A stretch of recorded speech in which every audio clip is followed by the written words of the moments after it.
Clear. ప్రస్తుతం ఉన్న MLC అభ్యర్థుల గురించి ఏం చెప్పాలి? క్యాపబుల్ వాళ్ళు? క్యాపబుల్ అంటే దేనిది? ఇప్పుడు ఎమ్మెల్సీలైనా ఎమ్మెల్యేలైనా క్లియర్ కట్గా చెప్పేది ఏంటంటే, వాళ్ళు ప్రజా సమస్యల పట్ల పెద్దల సభ అంటే అలా బాగా విజ్ఞులు, చదువుకున్నటువంటి వాళ్ళు, కొన్ని రాజకీయ అవసరాల గురించి మాట్లాడేటువంటి అసెంబ్లీల కన్నా కౌన్సిల్లకు పోయినటువంటి వాళ్ళు ఇంకా జన సమస్యలను ఇంకా ప్రాపర్గా కొద్దిగా డిగ్నిఫైడ్ మేనర్గా తీసుకుపోయి ప్రజెంట్ చేస్తారా అనే లెక్కలో పోవాల్సినటువంటి సభ అది. అక్కడికి ఇప్పుడు నేను ఒక చిన్న ఉదాహరణ చెప్తున్నా. ఇప్పుడు మొన్న చాకలైలమ్మ, తెలంగాణ ప్రైడ్ చాకలైలమ్మ, ఓకే, చాకలైలమ్మ మనవన్ని ముఖ్యమంత్రి, ఇప్పుడున్నటువంటి ముఖ్యమంత్రి పిసిసి ఉన్నప్పుడు ఆయన ఇంటికాడ పిలుచుకొని చాలా పెద్ద స్టేట్మెంట్లు ఇచ్చిండు. వీరనారి అదే చాలా చెప్పిండు. వాస్తవమే అవన్నీ. భూమి కోసం, భుక్తి కోసం, మాతృభూమి విముక్తి కోసం ఆమె ఫైట్ చేసిందని చెప్పని చాలా సందర్భాల్లో మా బొట్టలు కావచ్చు, అంతా ఆమె చరిత్ర కూడా గదే కదా. మొన్న 3వ తారీఖు రోజు వాళ్ళ ఇంటికి ఆయనకు ఆరోగ్యం బాగాలేదంటే 6 నెలల కింద ఆయన బెడ్ మీద పడి ఉన్నాడు. ఏది లాస్ట్కు నడుము ఇరిగింది, అంతకుముందు బ్రెయిన్ స్ట్రోక్ వచ్చింది, దాని తర్వాత హార్ట్ అటాక్ వచ్చింది, అన్ని నయమైనాయి, మంచిగా అయిపోయిండు, మంచిగా అయిపోయిండు. నడుము దగ్గర ఒక బొక్క ఇరిగితే ట్రీట్మెంట్ లేక బెడ్ మీద పడి ఉండే. ఆయన కొడుకు కూడా, అంటే మనవని కొడుకు, సాగలైన మనవని కొడుకు కూడా, సంపత్ ఆపిలగాడు కూడా యాక్సిడెంట్ అయ్యి 3 నెలల నుంచి పడి ఉంటే వాళ్ళ ఇంట్లో కనీసం వైద్యం ఇప్పిమని చెప్పని ముఖ్యమంత్రి ఇంటికాడికి 3 సార్లు పోయినరు. అపాయింట్మెంట్ ఇయ్యలే. ఇక్కడ తెలంగాణ తల్లి విగ్రహావిష్కరణ జరిగింది కదా, విగ్రహావిష్కరణ జరిగిన కానీ ముందు రోజు కూడా ఆమె ముఖ్యమంత్రి ఇంటి దగ్గర పోయిందట శ్వేత. ఏ శ్వేతకు విమెన్స్ కమిషన్ లో మేము మెంబర్ ప్రకటిస్తున్నామని చెప్పిండ్రో, సాకలైలమ్మ స్ఫూర్తితో మేము మహిళలే ముందుకు రావాలని చెప్పిండ్రో, ఆమెకి ఇప్పటిదాకా అసలు ఆ మెంబర్షిప్ అనేది పక్కకు పడేసాయి. కనీసం ఇంట్లో ఇట్లా గాయపడున్నారు, నేను ఒక్క ఆడమని ఉన్నా, నేను చేసుకోలేక ఇబ్బంది అవుతున్నది, పేదరికంలో ఉన్నా అని చెప్పని చెప్పుకుంటేందుకు పోతే ఆడ దిక్కులేదు. అక్కడ లోకల్ ఎమ్మెల్యే యశస్విని రెడ్డి, ఆమె అత్త ఝాన్సీ రెడ్డి, వాళ్ళకు ట్రై చేసి వాళ్ళ దగ్గర పోయి చెప్పుకుందామంటే కూడా వాళ్ళు కూడా ఆ పిఏ ఫోన్ ఎత్తుడు, అపాయింట్మెంట్లు ఇవ్వకపోవడు, మేడం కలిసే పరిస్థితి లేరని చెప్పుడు, ఇది జరిగింది. అంటే ఇంత ఘోరమైన లాస్ట్కి ఏంది, వైద్యం అందక సిగ్గుచేటు ఏంటంటే, వైద్యం అందక సాకలైలమ్మ మనవడు చచ్చిపోయింది. ఇంకో 15 ఏళ్ళు బతకాల్సినటువంటి వ్యక్తి కనీసం ఒక హాస్పిటల్లో ఒక చిన్న ఫోన్ కాల్తో జరిగేది అది. నేను ఒక 4 రోజుల ముందే పోయి నేను మొత్తం అదంతా చెప్పిన, మీడియాలో వచ్చింది, బయటకు వచ్చింది. మరి నేను ఇంటెలిజెన్స్ వ్యవస్థ ఏం చేస్తుందో నాకు అర్థమవుతలేదు. గడ్డి వీక్తు రైలు నాకు తెలుస్తలేదు. కనీసం ఉండాలి కదా. ఆడ కేబీఆర్ పార్క్ లో ఏమన్నా పార్క్ మెయింటెనెన్స్ లో ఉన్నారా ఈ ఇంటెలిజెన్స్ వ్యవస్థ? నాకు తెలుస్తలేదు. గుమ్మన్ నడిచే విషయంలో కూడా ఇదే జరిగింది. కానీ ప్రాపర్ గా అపాయింట్మెంట్ తీసుకోకపోవడం వల్లనే ఇట్లాంటి డిస్టర్బెన్స్ వస్తున్నాయి అంటున్నారు. ప్రాపర్ అపాయింట్మెంట్ లేకపోతే కొన్ని ఎమర్జెన్సీస్ ఉంటాయి. అపాయింట్మెంట్స్ అంటే ఇయ్యాలి, ఏమైతుంది? అంతకుముందు మరి గద్దర్ విషయంలో కూడా గట్టినే జరిగింది కదా. అప్పుడు విలేజ్ ప్రచారం చేసి చెప్పింది, గద్దర్ను ప్రగతి భవన్ ముంగట 3 గంటలు బయట నిలబడని చెప్పారు కదా. మరి అప్పుడు కూడా గిదే మాట చెప్పారు. నువ్వు గదే మాట చెప్తున్నావు కదా. నీకు ఆయనకు తేడా ఏమున్నదిగా? నువ్వు అదే మాట చెప్తున్నావు. పొద్దుగాలకపోతే సాయంత్రం కాకపోతే మళ్ళీ తెల్లారని నువ్వు అపాయింట్మెంట్ ఇచ్చి పంపాలి కదా. ఈ ఎమర్జెన్సీలో వాళ్ళ ఇంటికాడికి వచ్చి 3 సార్లు వచ్చిన తర్వాత గంత టైం లేదా నీకు? నీ బోకే బ్యాచ్లకు నీ ఫోటోలు దిగటం కదా ముఖ్యమంత్రి దిగుతుండు కదా. ఎమ్మెల్సీ లైన్ వాళ్ళు కూడా పోయి బోకేలు ఇచ్చి దండలేస్తే తిరుగుతున్నారు కదా. నువ్వు ఎక్కడెక్కడికో పోతున్నావు కదా. నీకు ఆ టైం ఉన్నది. నీకు సంబంధించిన వాళ్ళకి ఎవరికైనా మంచి లేకపోతే నువ్వు పోతున్నావు కదా. వాటికైతే టైం, ఒక్క ఫోన్ కాల్కు టైం దొరకలేదా? ఒక్క ఫోన్ కాల్ చేసి అరే నువ్వు తీసుకుపోయి అపోలోలనో లేకపోతే యశోదలనో లేకపోతే నువ్వు స్టార్ట్ చేసినటువంటి నీ మెడికేర్ అంటున్నారు, మరి నీది కూడా బాగా ఉన్నదని చెప్పని అంటున్నారు. అనుకోకుండా పోయి చేయించినావు కదా. అక్కడ ఒక రూమ్ పెట్టి ఒక 1 వారం రోజులు ట్రీట్మెంట్ ఇస్తానే బతికేటోడు కదా ఇలా.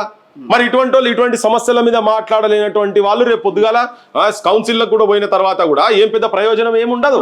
అమరుల కుటుంబాలన్నా ఉద్యమాలల్లో తిరిగేటోళ్ళన్నా కానీ ఇప్పుడున్నటువంటి ముఖ్యమంత్రికి చాలా చిన్న చూపు ఉన్నది అనేది.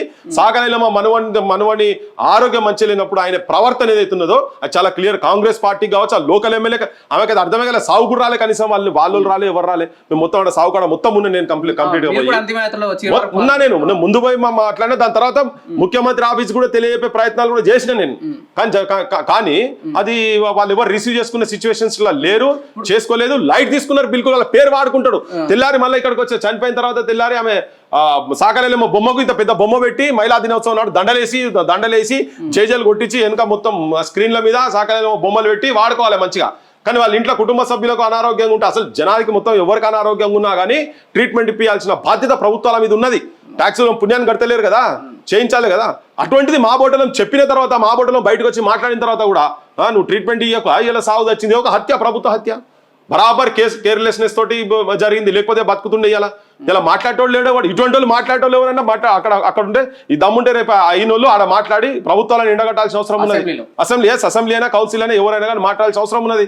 ఏంది ఏం రాజ్యం ఇది ఎక్కడిది పైశాచికం. 100% చేస్తున్నాడు, 200% రేవంత్ రెడ్డి చేస్తున్నాడు. ఇప్పుడు మేము మాట్లాడుతున్నాం కదా, నాకు ఇష్టం లేదు ఆయన మీద అట్లా మాట్లాడి, నాకు ఇష్టం లేదు కానీ మాట్లాడుతున్నా. ఎందుకు మాట్లాడుతున్నా? ఆడ పోయినా పాడ మోసిన అంత ముందు పోతే ఇట్లా దండం పెట్టి చెప్పింది ఇట్లా, నాయన నా ఆరోగ్యం బాగా, నేను చచ్చిపోతాను నేను కూడా అనుకోలే. ఇట్లా చేతులు చేపట్టుకొని మీరు విజువల్స్ చేస్తా అంటే నేను మీకు ఇస్తా. ఇట్లా చేతులు చేపట్టుకొని ఇట్లా దండం పెట్టిండు, నాయన నాకు ఇబ్బంది అవుతున్నది, నాయన నాకు ఇబ్బంది అవుతున్నది. నేను ప్రయత్నం చేసిన, మీడియాలో చెప్పే ప్రయత్నం చేసిన. మా బోటలకు ఆయన అపాయింట్మెంట్ ఆడిస్తారు పాడే కానీ. సో ఆ ప్రయత్నం అయితే అన్ని చేసినాం కదా, మీడియాలో కూడా వస్తున్నది కదా, నీ ఇంటెలిజెన్స్ ఏది జరిగినా వస్తుంది కదా. మీకు కూడా ఇవ్వలేరా బహిరంగంగా చెప్పింది కదా పృథ్వీరాజ్ నా మిత్రుడు అని, మీకు కూడా అపాయింట్మెంట్ ఇవ్వాలి. అంటే ఇప్పుడు నేను పర్సనల్ ఇష్యూస్ గురించి కాదు, పర్సనల్ ఇష్యూస్ గురించి పోతే ఇస్తారు కావచ్చు నాకు తెలియదు కానీ నేను పబ్లిక్ ఇష్యూస్ పబ్లిక్ లో అడ్రస్ చేస్తున్నాను కదా. పేపర్లలో వచ్చినాయి, టీవీలలో వచ్చినాయి, సోషల్ మీడియాలో పెద్ద ఎత్తున వైరల్ అయినాయి, మొత్తం జనాలంతా చూస్తున్నారు కదా. మరి నీ సో ఎక్కడ పోయింది, నీ ఇంటెలిజెన్స్ ఎక్కడ పోయింది, నీ చుట్టూ వాళ్ళందరూ ఏం చేస్తున్నారు అసలు? సాకలైలమ్మ కుటుంబం పరిస్థితి అట్లీస్ట్ నువ్వు ఒక ప్రామిస్ చేసినావు, ఆ శ్వేతకు నేను మెంబర్షిప్ ఇస్తాను ప్రామిస్ చేసిన కమిషన్ మెంబర్లా. కనీసం ఆ రోజు నువ్వు సాకలైలమ్మకు ఉమెన్స్ డే రోజు ఫోటోకు దండేసినప్పుడు నీకు గుర్తుకు రావాలి కదా కుటుంబం గురించి. నీకు గుర్తుకు రాలే. 4 రోజులు 5 రోజులు అయిపోయింది, ఆ లోకల్ ఎమ్మెల్యే కూడా పట్టింపలేదు. ఆ జనాలు కూడా తప్పే 40 ఏళ్ళ తర్వాత ఎక్కడికెళ్ళి వచ్చిన తీసుకొచ్చి ఓటేసి ఆ ఉన్న ఎమ్మెల్యే మీద వ్యతిరేకతతో వచ్చి ఇటువంటి వాళ్ళని తీసి పెడితే ఆమె సాగు కూడా రాలే. వాళ్ళు సాగుకు రారట వాళ్ళు. అదేందో స్పెషల్ కేసులు ఉన్నాయి అవన్నీ. వాళ్ళ ఇంట్లో కూడా చావడం, వాళ్ళ ఇంట్లో 200-300 ఏళ్ళు బతరే మాకు ఎరకలే కానీ ఒక అటువంటి వాళ్ళు ఎమ్మెల్యేలు కూర్చున్నారు. వీళ్ళు మాట్లాడారు, జనానికి తెలియదు. ఎంత దయనీయమైన సిచ్యువేషన్ అంటే ఎమ్మెల్సీలు ఎవరైనా కాకుండా ప్రజా సమస్యల గురించి. ఇవే నేను వచ్చిన తర్వాత అమరుల కుటుంబాలకు రాగానే నేను 100 రోజుల లోపల మొత్తం అందరి కుటుంబాలను ఐడెంటిఫై చేసి వాళ్ళకు మొత్తం పెన్షన్స్, వాళ్ళకు 10 లక్షలు ఉద్యోగం ఇవన్నీ ఇస్తాను కదా. అసలు అది ఎవరో కూడా ఇప్పటిదాకా తెలియదు. ఇదే అరుగులో గిన్నె కూర్చోబెట్టి మొత్తం ఇవన్నీ తీసి చూపించింది నేను. ఇప్పటిదాకా దాన్ని సోయలేదు పాడలేదు, దాన్ని పట్టించుకున్న పాపన పోలేదు. ఎందుకో ఎక్కడో ఈయనకు ఈ అమరుల కుటుంబాలన్నా లేకపోతే ఈ త్యాగాలు చేసినటువంటి నిజమైన త్యాగాలు చేసినటువంటి వాళ్ళన్నా ఎక్కడో ఈయన కొద్దిగా ఈ ముఖ్యమంత్రి కూడా కొద్దిగా వెనకడికి వేస్తున్నాడు. ఈయన చెప్పేటప్పుడు ఉపన్యాసాలు చాలా అద్భుతంగా ఇస్తున్నాడు. మొత్తం మాటలు పొల్లు పోకుండా మంచిగా వచ్చి రిథమిక్ గా మాట్లాడేది బాగా అలవాటు చేసుకున్నాడు ఈయన కూడా. కానీ తెలంగాణ సాధించుకోనికి ముఖ్య కారణం అమరులు త్యాగాలు చేసిన వాళ్ళే ఉన్నారు. కానీ ఏ ముఖ్యమంత్రి వచ్చినా ఇటు తెలంగాణ అమరవీరుల కుటుంబాలను ఎందుకు ప్రధానంగా పట్టించుకుంటలేరు? ఎందుకు పట్టించుకుంటలేరు అంటే కుటుంబాల చరిత్ర, నిజమైన చరిత్ర బయటికి కనుక వచ్చేది ఉంటే ఈ నాయకుల పతార ఏంటిదో బయట పడుతుంది కదా. వీళ్ళు ఏం చేశారు అనేది ఒరిజినాలిటీ బయట పడుతుంది. అసలు ఈయనైతే తెలంగాణ అన్నోడు కూడా కాదు కదా. ఈయన 2 కళ్ళ సిద్ధాంతంతో చంద్రబాబు సంగలేసుకొని తిరిగినాడు కదా. చంద్రబాబు వెంబడి చెంగ ఎగురుకుంటూ తిరిగిన ఆయన రేవంత్ రెడ్డి. వీళ్ళకేం సోయి ఉంటుంది? వీళ్ళకి కావాలి ఎవరన్నా అక్కడిక్కడ అటు ఇటు మాట్లాడేటోడు కూడా ఉంటే అటువంటి వాళ్ళని తీసుకొని పక్కకు పెట్టుకొని వాళ్ళని మాయ చేసి మత్పరిచి వాళ్ళకి పారితోషకాలు ఇస్తే వాళ్ళు పులకరించి పరవశించిపోయి ఆయన వెంబడి పడి తిరిగేటోళ్ళు భజన మండలి ఉంటుంది కదా. ఆ భజన మండలిని అటు ఇటు చూస్తున్నాడు. ఇల్లు వాళ్ళని కూడా కోదండరామ్కి ఇచ్చిండు. ఏమాయ కోదండరామ్ నోట్లో బట్ట పెట్టినట్టు అయిపోయింది కోదండరామ్కు. మాట్లాడుతున్నా కోదండరామ్ ఎక్కడన్నా అరే మంచి మాటలు పెదవులు దాకా కూడా వస్తలేవు కదా. బయటికి దాటలేవు ఆయనకు. ఆయన మనసులు ఉంటే బయటకు వస్తుంది. అసలు ఎమ్మెల్సీ తీసుకుని ఆయన ఫస్ట్ నువ్వు వీళ్ళకి అమరుల కుటుంబాలకు ఇటువంటి చేస్తేనే నువ్వు నేను తీసుకుంటా లేకుంటే లేదని. ఇంకా సకలైనమో చచ్చిపోతే సకలైనమో మనవాడు చచ్చిపోతే కనీసం ఇంటికాడు కూడా రాలే. గిన్నెం ఉద్యమకారుడు అనేది దేని గురించి అవన్నీ ఆ పదవులు దేని గురించి అంటే ఇట్లా ఇచ్చి పదవులు ఇచ్చి వాళ్ళ నోర్లు మూస్తున్నారు. ఇవన్నీ ఇక మా బొట్టలు మాట్లాడితే వీళ్ళకి ఎందుకు మాట్లాడుతున్నారు? వీళ్ళకి ఏం అవసరం? అరే అమ్మ మా జీవితం అంతా అనే ఉన్నారు అబ్బాయి, అందుకే మాట్లాడుతున్నాము. వీళ్ళు మాట్లాడరు. ఇక ఈయన ఉద్యమాలు ఈయన కథ మొత్తం అక్కడికి క్లోజ్. కోదండరామ్కి అటువంటి క్లోజ్. మరి నువ్వు ముఖ్యమంత్రి చెప్పిండు, ముఖ్యమంత్రి అన్నాడు, మరి ఆయన కోదండరామ్ అసంటోళ్ళని మాట్లాడాలి కదా, పోయి చెప్పాలి కదా. నీకైతే డైరెక్ట్ టెలిఫోన్ కాంటాక్ట్ హలో అవర్ అంటే నువ్వు నెంబర్ కొట్టగానే ఎత్తుతారు కదా నీకాడ. నువ్వెందుకు చెప్పలే? కోదండరామ్ అసంటోళ్ళు ఎందుకు చెప్పలే? ముఖ్యమంత్రి దగ్గర వాళ్ళందరూ ఉద్యమకారులు అని చెప్పి పొంగనాలు చెప్పుకుంటూ వాళ్ళందరూ మరి మీరందరూ ఎందుకు చేయలే? ఎందుకు మాట్లాడతలేరు? ఎవరు ఎందుకు మాట్లాడతారు? ఒకరు కూడా మాట్లాడతారు. ఇప్పటివరకు మాట్లాడలే. ఇంకా మొత్తుకుంటున్నా అదే వాళ్ళ ఇళ్ళలో నిద్రలు పోతున్నారేమో వాళ్ళు ఎండ కొడుతుంది కదా బయట బాగా ఏసీలు గీసీలు వేసుకొని పంటారేమో వాళ్ళు మొత్తము. అందుకే వాళ్ళకి తెలుస్తలేదేమో. పేపర్లు చూస్తలేరు, టీవీలు చూస్తలేరు, ఏం లేదు. ఆ పదవులు రాగానే గన్మెన్లు చుట్టు పెట్టుకొని ఆ గన్మెన్లు పేపర్లు కూడా ఇస్తలేరేమో. వాళ్ళ చేతుల్లో సెల్ ఫోన్లు కూడా లేనట్టున్నాయి. ప్రపంచమే చేతుల్లో ఉన్నది కదా. మొత్తం రజక కులం వాళ్ళు అందరూ అడిగారు పాపం. అరే అన్న మేము అందరం ఇట్లా చూసినాం, ఇట్లా ప్రభుత్వం స్పందించలేదని. నిద్ర నటిస్తున్న ఏం చేయలేం. నిద్ర నటిస్తున్నారు వాళ్ళు. నిద్ర పోతలేరు, నిజంగా నిద్ర నటిస్తున్నారు వాళ్ళు. వాళ్ళకి ఇష్యూలు పట్టింపు లేవు. తెలంగాణకు సంబంధించినటువంటి అంశాలు మాట్లాడితే జనం లోపలి వాస్తవాలు తెలిస్తే వీళ్ళ సంగతి అసలు సంగతి తెలిస్తే నకలగాళ్ళ సంగతి తెలుస్తుంది. కాబట్టి నకలగాళ్ళు మొత్తం ఒకటై దొంగ లెక్క ప్రవహిస్తున్నారు. త్యాగాల కుటుంబాల చరిత్ర బయటకు రానివ్వట్లేదా? 100% మాట్లాడుతున్నారా కానీ వాళ్ళకి ఏం చేస్తలేరు కదా. నువ్వు కేవలం చేసేది మీడియా ఎప్పుడు ముందే.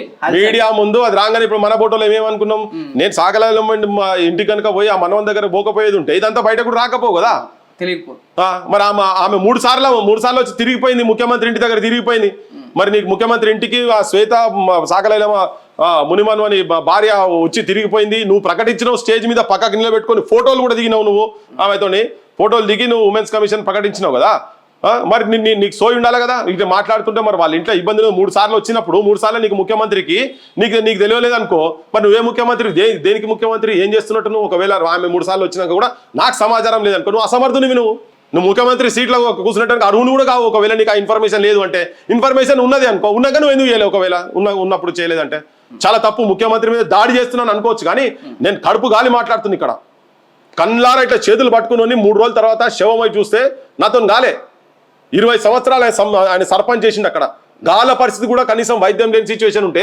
నార్మల్ జనాలకు తెలంగాణలో పుట్టినటువంటి నార్మల్ పల్లెల్లో బతికేటోళ్ళకు వాళ్ళకి ఎక్కడికెళ్ళి వస్తుంది లక్షల రూపాయలు అయిపోయినాయి ఇలా ట్రీట్మెంట్ అంటే నువ్వు ఒక కుటుంబాన్ని ఆదుకోలేని అసమర్థుని ముఖ్యమంత్రి ఎందుకైనా నాకు అర్థమైతలేదు ఇది ఉట్టిగా రోల్డ్ గోల్డ్ ఆర్నమెంట్ అదంతా నిజమైన బంగారం కాదు నువ్వు రోల్డ్ గోల్డ్ నువ్వు నీకు తెలుస్తలేదు అయిపోతున్నది నీ కథ క్లోజ్ అవుతున్నది నీకు అర్థమైతలేదు నువ్వు కరెక్షన్స్ కూడా చేసుకునే ప్రయత్నం కూడా చేస్తలేవు వాస్తవాలు ఏందో తెలుసుకునేటువంటి సోయి కూడా నీకు లేదు నీ ఎవరిని లాయలప్ప వాళ్ళందరినీ చుట్టు పెట్టుకొని కూర్చున్నాడు లాయలప్పలు ఆడుకుంటూ కూర్చుంటున్నారు వీళ్ళు ఏం అభివృద్ధి చేసిరు ఏంటంటే జనానికి అంతా బయటపడుతుంది బా ఇప్పుడు మళ్ళీ ఎలక్షన్లు వస్తే తెలుస్తాయి వీళ్ళు చేస్తున్నాము మేము చేయగలుగుతామని చెప్తున్నాము వీళ్ళకి అర్థమైతే లేదు వీళ్ళు మేము సముద్రంలో ఇదంతా శక్తివంతులం మేము అని చెప్పి వచ్చిరు అధికారంలో మేము సముద్రమే ఈదగలుగుతున్నాం అంటే ఒకటి స్విమ్మింగ్ పూల్ లో పడితేనే వాళ్ళు నీళ్లు మింగుతున్నారు ఇప్పుడు వాళ్ళ అడ్మినిస్ట్రేషన్ కేపబిలిటీస్ అట్లున్నాయి వాళ్ళకు గూట్లు ఎత్తుకున్నట్టు గుండెలు ఎత్తుకున్నట్టున్నది ఇప్పుడు ముచ్చట వీళ్ళు ఏం అడ్మినిస్ట్రేషన్ చేస్తున్నారో నాకు అయితే అర్థం తెలుస్తలేదు చాలా అంటే ఈ ప్రామిసెస్ ఇవన్నీ సరే ఆర్థిక పరిస్థితి మంచి లేదు అన్నప్పుడు మంచి లేనప్పుడు మనకి తెలియాలి కదా వచ్చేటప్పుడు మొత్తం మేము నిండు